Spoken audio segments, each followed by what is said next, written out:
বিগত দিনগুলোতে কলেজে Islamic studies of Darasatul Islamia permission দেয় নাই, পলিটিক্যাল সায়েন্স পারমিশন পাইছে, ইকোনমিক্স পারমিশন পাইছে, জিওগ্রাফি পারমিশন পাইছে, জেনারেল হিস্ট্রি পারমিশন পাইছে, ইসলাম হিস্ট্রি হলে কেটে দিয়েছে। বদলাই ফেলবো, সব বদলাই ফেলবো ইনশাআল্লাহ। আগামী দিনে ইসলামী দারাসাতুল ইসলামিয়া বিশ্ববিদ্যালয়ে যাদের ডিগ্রি আছে তারা কলেজে এই সাবজেক্টের উপর পড়াশোনা করতে পারবে। ঢাকা বিশ্ববিদ্যালয়ে মাদ্রাসার ব্যাকগ্রাউন্ড দেখলে তাদেরকে ভালো সাবজেক্ট দেওয়া হতো না, অথচ ভর্তি পরীক্ষা তারা 1 নম্বর।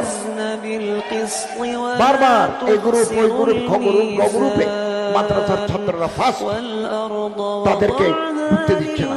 এমনকি একজন প্রফেসর প্রকাশ্যে বলেছেন, আমরা ঢাকা বিশ্ববিদ্যালয়ে কি মাদ্রাসা করবো?